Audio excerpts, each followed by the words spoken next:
Lecciones de Esperanza.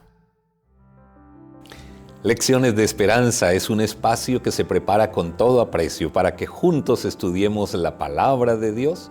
Este servidor y amigo de ustedes, Enrique Anaya, con el grato privilegio de poderles dar la bienvenida a nuestro periodo de estudio en esta ocasión. Hoy nos acompaña el pastor William Balbuena. El pastor Balbuena es líder de mayordomía en la Asociación del Oriente Colombiano en la ciudad de Bucaramanga.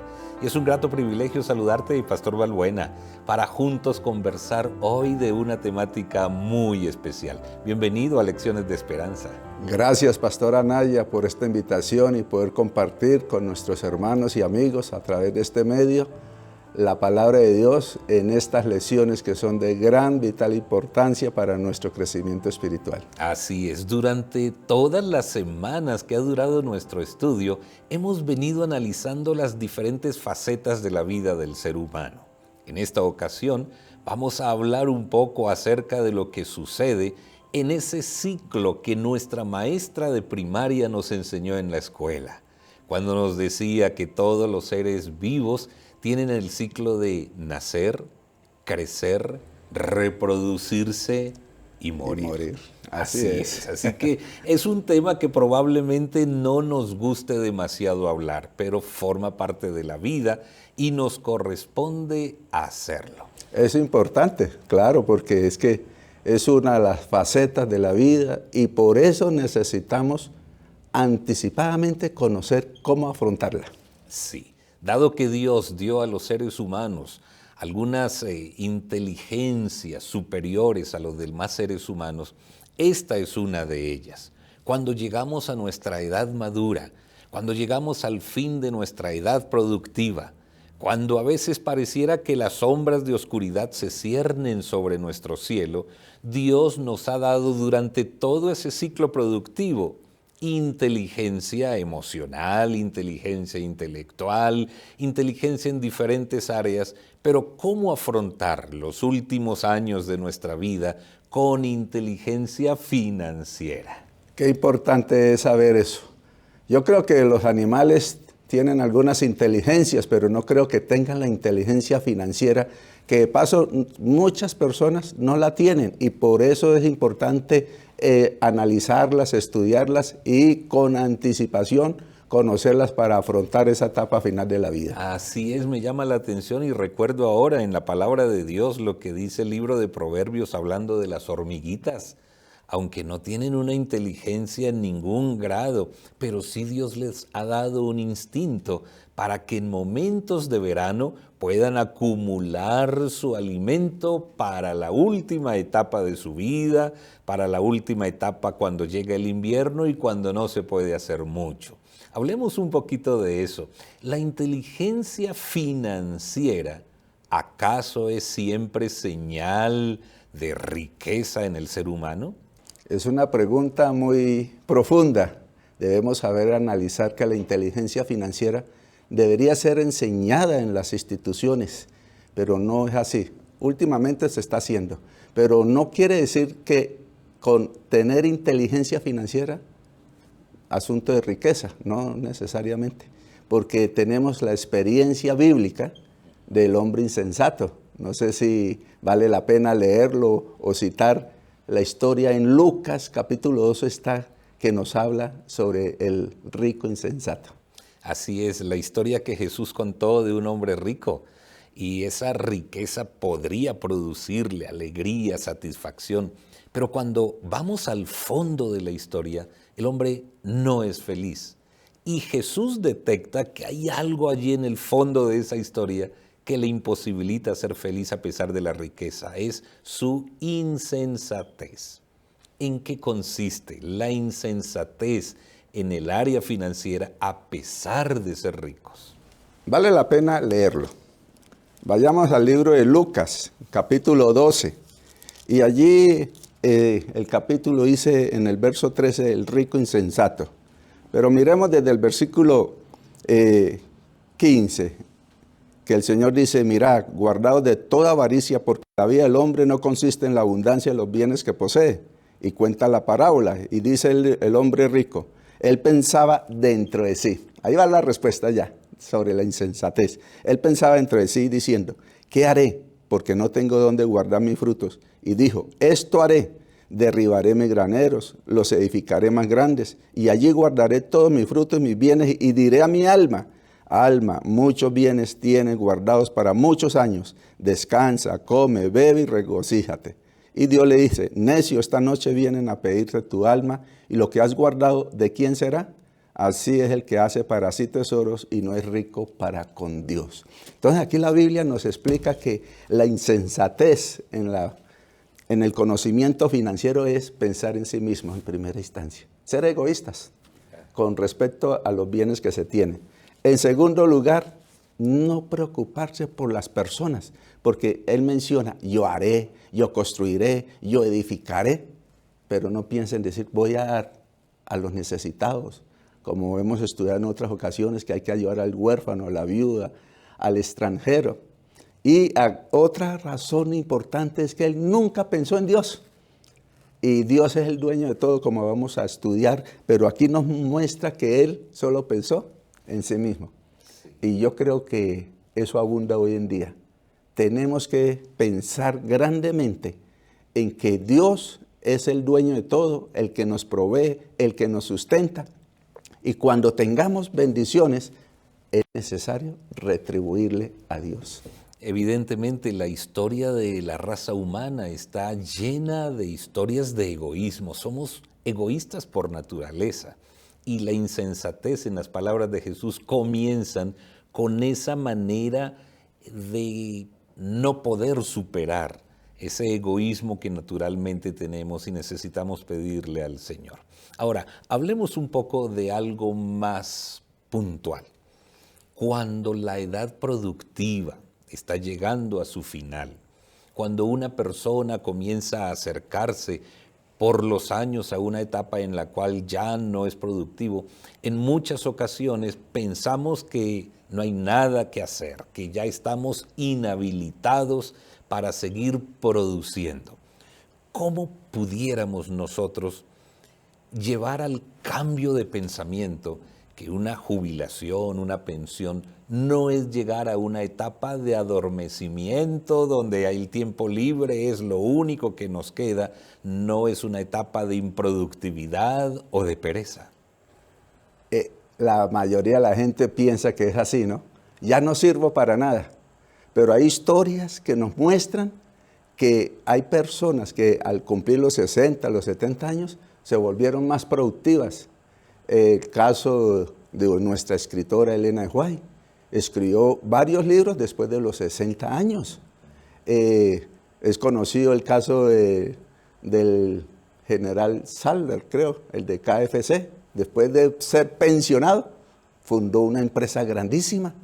Así que no pensemos en eso. El problema, ¿sabe cuál es? Que a veces los temores de llegar a esa edad, el hecho de que quedamos cesantes de un trabajo, nos lleva a tener miedo y no ser productivos.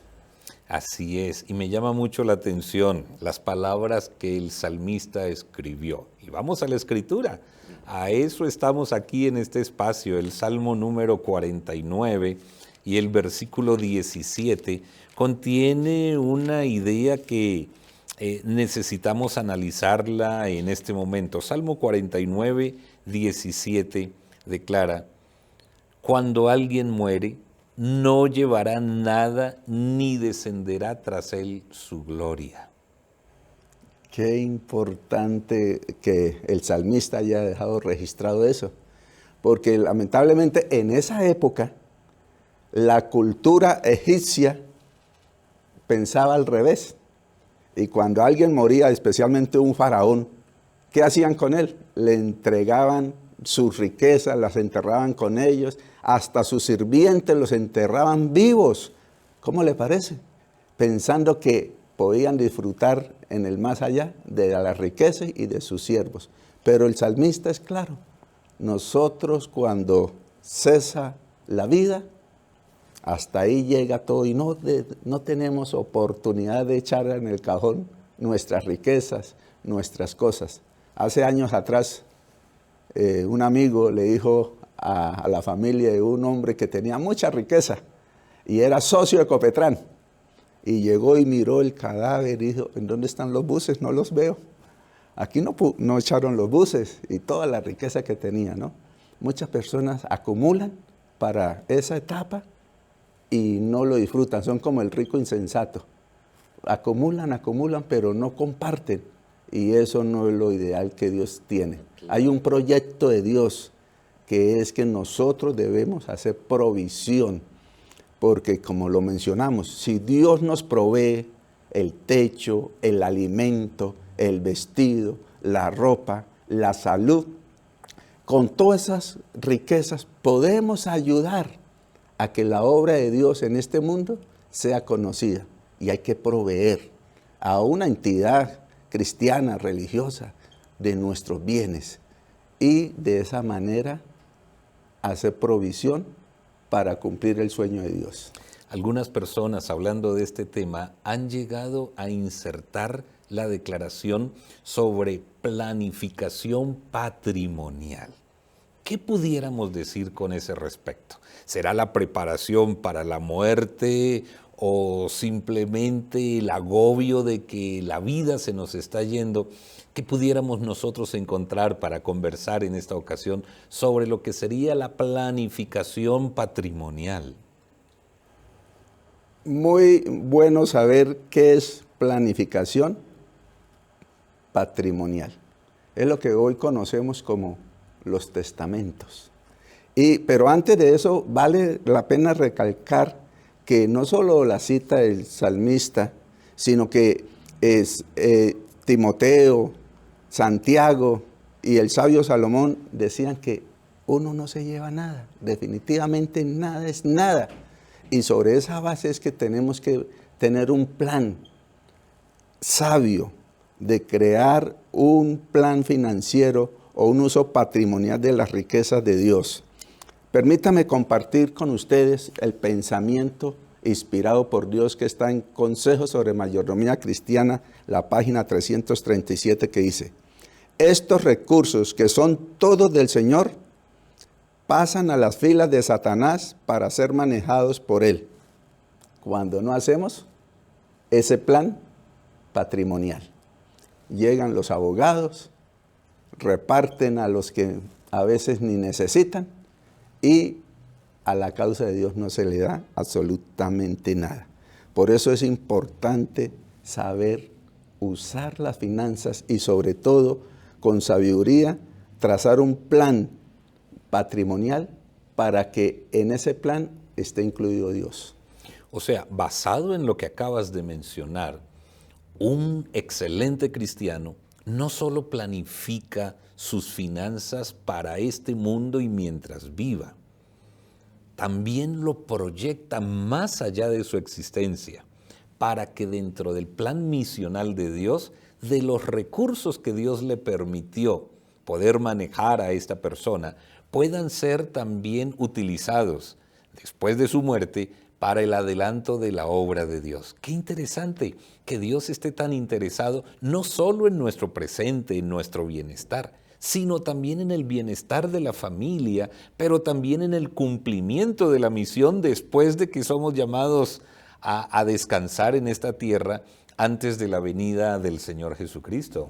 Así es. Y vale la pena que cada persona que tenga recursos económicos no le dé temor, con anticipación, hacer ese plan patrimonial, ese testamento. Porque algunos creen que ¿para qué hace el testamento si va a disfrutar en la vida o va a dejar o hace sus contribuciones generosas a la iglesia? Pero el Señor pide que lo hagamos tanto en la vida como después de que nos llame a la muerte. No le robemos a Dios de lo que nos ha dado. Contribuyamos grandemente en apoyar la causa misional, porque estamos aquí como embajadores y debemos contribuir con las riquezas en vida y después de muerte. Quiero leer algo que a algunos les da miedo hacer testamentos, y los latinos somos dados a no hacer testamento. Dice la inspiración en Consejos sobre Mayordomía Cristiana 3:42. La muerte no llegará un día más temprano porque hayáis hecho vuestro testamento. La muerte no va a llegar porque hagamos el testamento. A algunos les da miedo y dicen, no, que eso, no, eso todavía no. No, hay que planificar para que de esta manera muchos de nuestros recursos sean entregados a la causa de Dios. En vida, seamos generosos como ya lo hemos aprendido a través de la lección de las ofrendas, que se habló maravillosamente. Pero en muerte también tenemos que dejarle una buena porción. Ahí no hay porcentaje, lo más que podamos darle a Dios para el adelanto de su causa. Porque ella dice, Elena de White, que muchas personas no hacen su testamento y el abogado es el que se lleva la gran parte y el Estado. Sí, y otra problemática sobre este mismo tema son las grandes dificultades familiares que se suscitan después de la muerte de un padre, de una madre, cuando no se ha dejado un testamento, un legado que lleve la representación de la legalidad. Hay hijos que se han peleado aún hasta la muerte por la herencia, por los dineritos, por los bienes materiales que han quedado, que ni siquiera los necesitan. Es simplemente con el deseo de agrandar, como lo hemos venido analizando en otras oportunidades, el deseo de tener más y más. La avaricia se despierta. Entonces, qué interesante tener un documento legal que nos sirva a nosotros como buenos administradores de los recursos financieros, no solo en el momento en que somos productivos, sino también en el momento final, de la etapa final de nuestra vida, podamos dar la garantía que nuestra familia, número uno, no va a quedar desamparada.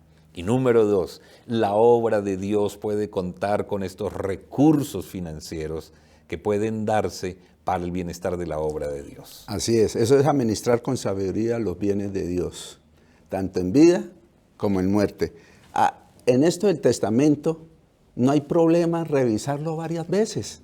Depende de las riquezas que estemos manejando en este momento. Entonces, no hay ningún problema.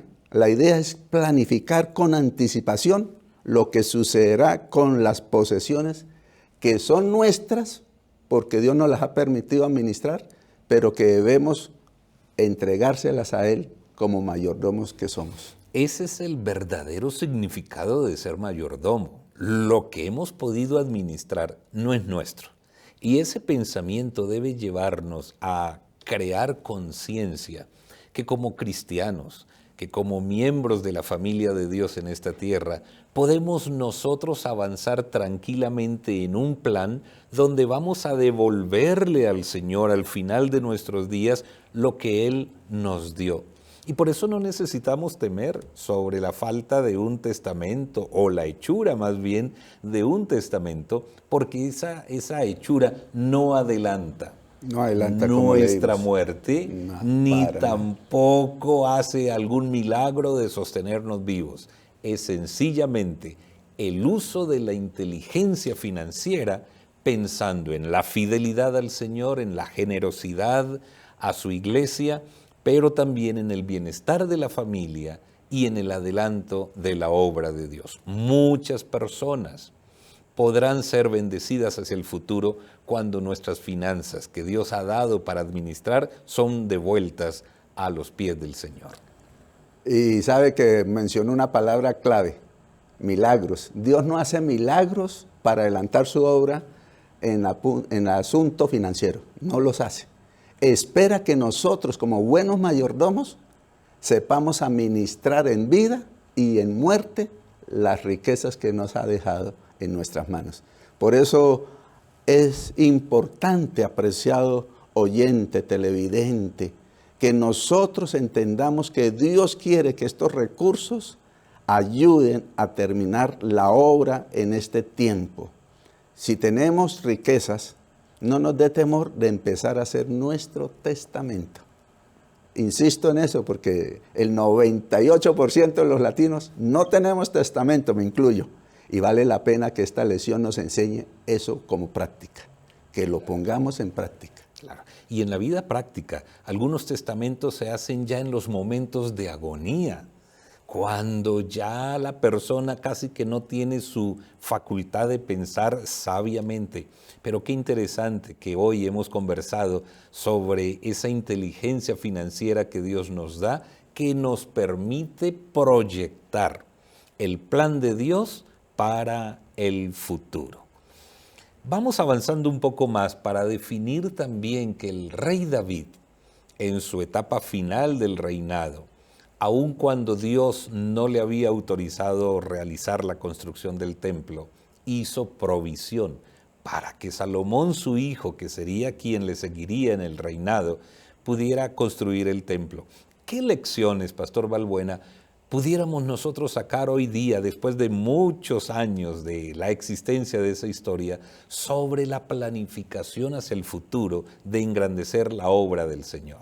Esa historia que está ya en Primera de Crónicas 29 es maravillosa, porque saca unos grandes lecciones y principios allí de la manera en que David administró sus riquezas personales y también motivó a que el pueblo tuviese generosidad para con Dios. Recordemos algunas de ellas.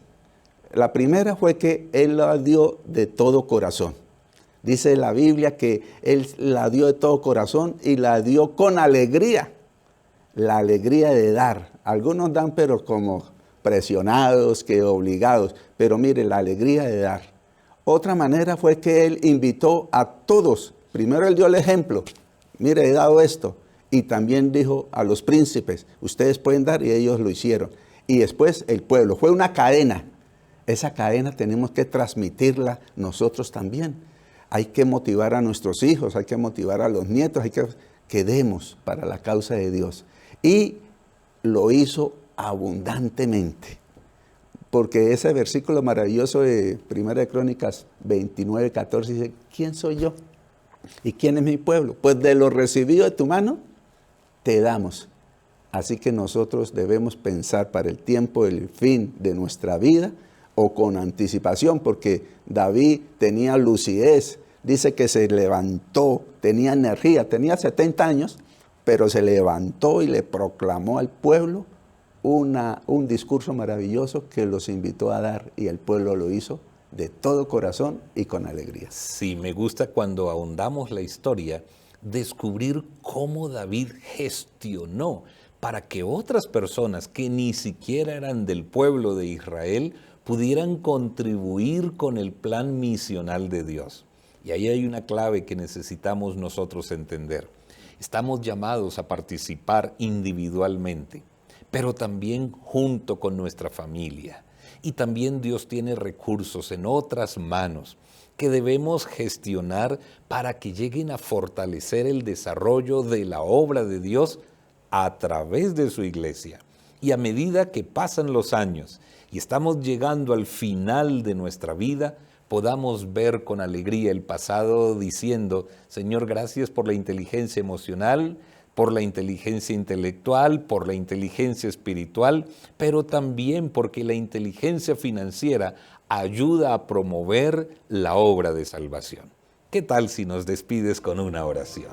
Cómo no, con gusto, oremos. Gracias te damos, Señor, por permitirnos estudiar esta lección que nos enseña que hay que devolver, antes de partir de este mundo, las bendiciones que hemos recibido de tus manos. Permite que nuestros oyentes lo pongan en práctica, que podamos dar generosamente como lo hizo David, como lo hicieron otros personajes bíblicos, y que cada día nuestra vida cristiana crezca espiritualmente, pero también crezca en el asunto de la inteligencia financiera que necesitamos desarrollar. Quédate con nosotros, bendice cada uno de nuestros hogares y que pronto te veamos venir en las nubes de los cielos. En Cristo Jesús lo pedimos. Amén. Amén. Pastor Balbuena, mil gracias por acompañarnos. Y a todos ustedes, nuestra palabra de gratitud por estar en sintonía. Será hasta la próxima oportunidad aquí en Lecciones de Esperanza. Amén. Bendiciones para todos.